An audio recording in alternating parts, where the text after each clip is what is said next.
Persévérance encore, un vibrant appel au gouvernement par rapport à la situation d'approvisionnement en carburant aujourd'hui. Si on analyse la situation du transport en commun à mairie de Bujumbura, comment il est perturbé, comment les gens marchent à pied, rentrent à pied, le temps qu'ils perdent, comment le transport des biens, des marchandises, surtout les produits alimentaires, hein, comment il est organisé, le temps, suite à l'arrêté du carburant mazout. Maintenant, chacun bénéficie de 20 litres de carburant, 20 litres de carburant par semaine. On passe toute une journée, le temps perdu. Des fois même, le carburant s'épuise. Alors, on est obligé d'attendre une semaine. Encore une fois, 20 litres pour 2 semaines. Les gens sont stressés. Ils ont besoin de monter à l'intérieur du pays. Il y a des événements sociaux à organiser, des activités économiques, d'autopromotion. Tout cela, ça ne peut pas se faire avec 20 litres. Les gens sont obligés de recourir au carburant sur le marché noir avec un coût extrêmement élevé. Alors, le gouvernement aussi dit que le carburant en contrebande, le carburant sur le marché est interdit. Je comprends le gouvernement, mais comment est-ce que les gens vont se débrouiller? Se contenter avec 20 litres de carburant pendant des semaines, c'est impossible. Ce qui est évident, c'est que l'offre du carburant est inférieure à la demande. C'est une évidence.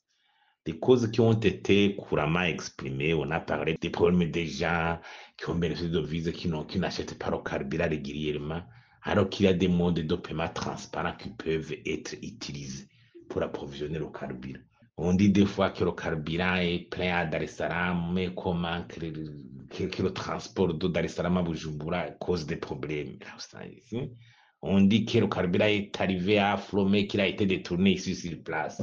On te demande les services du CEP, comment ils sont organisés. J'imagine que quelque part, il faut rectifier le tir. Les gens sont extrêmement fatigués et stressés par rapport à la situation. Il faut voir, il faut prendre des mesures. Parce que si la situation continue comme ça, parler de croissance économique sera impossible. Parler de la vision sera impossible. On continue à acheter à la cherté des produits, surtout alimentaires, l'inflation.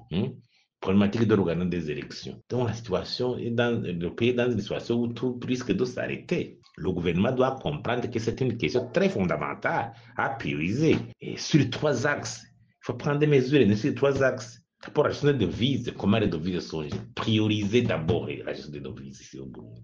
Il y a des modes comme le credo qui sont utilisés. Le marché, comment est-ce il est organisé? La transparence. Comment on choisit les gens qui approvisionnent le carburant au Burundi? Il faut bien aussi libéraliser l'importation du carburant. Il faut libéraliser. Il faut que des gens puissent approvisionner le pays.